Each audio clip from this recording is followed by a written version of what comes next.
इहा भुलवा तोखे त ख़राब आहियूं, इहा भुलवा तोखे त ख़राब आहियूं। ओ वञी पुछ तूं कंहिंखां, वञी पुछ तूं कंहिंखां त नवाब आहियूं। इहा भुलवा तोखे त ख़राब आहियूं, इहा भुलवा तोखे त ख़राब आहियूं। वञी पुछ तूं कंहिंखां, वञी पुछ तूं कंहिंखां त नवाब आहियूं। इहा भुलवा तोखे त ख़राब आहियूं, इहा भुलवा तोखे त ख़राब आहियूं।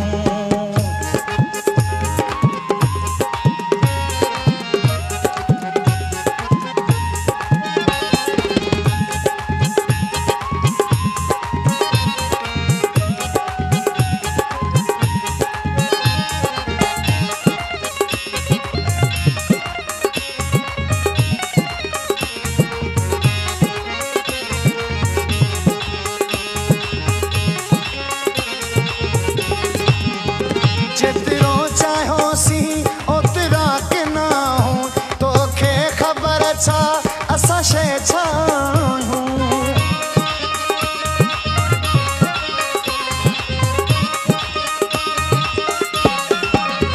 जेतिरो चाहियोसी ओतिरा के ना हूं, तोखे ख़बर छा असां शइ छा आहियूं।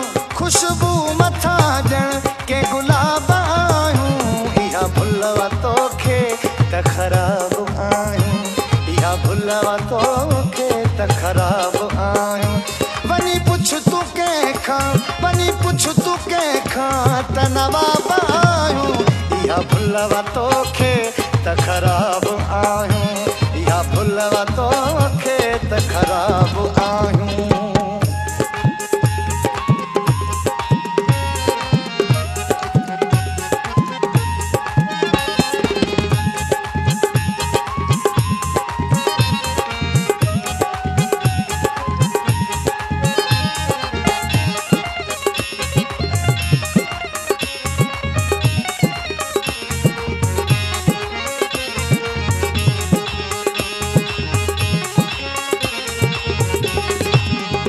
रब पाक इज़त कई आहे असांजी, नाराज़गी आहे कंदी छा अव्हांजी।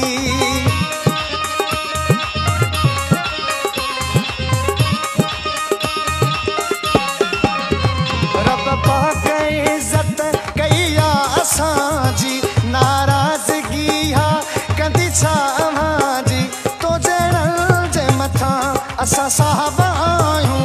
इहा भुलवा तोखे त ख़राब आहियूं, इहा भुलवा तोखे त ख़राब आहियूं।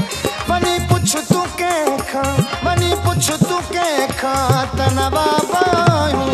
इहा भुलवा तोखे त ख़राब आहियूं, इहा भुलवा तोखे त ख़राब आहियूं।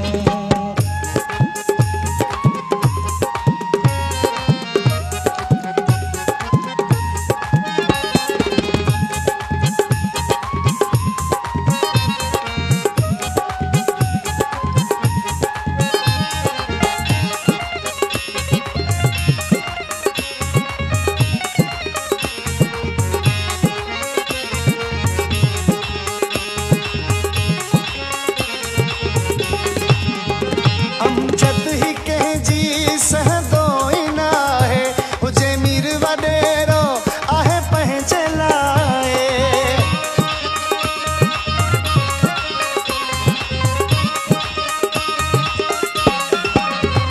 अमजद ही कंहिंजी सहंदो ई न आहे, हुजे मीर वॾेरो आहे पंहिंजे लाइ। सो लॻी सलामी कंदा बि न आहियूं। इहा भुलवा तोखे त ख़राब आहियूं, इहा भुलवा तोखे त ख़राब आहियूं। वञी पुछ तूं कंहिंखां, वञी पुछ तूं कंहिंखां त नवाब आहियूं। इहा भुलवा तोखे त ख़राब आहियूं,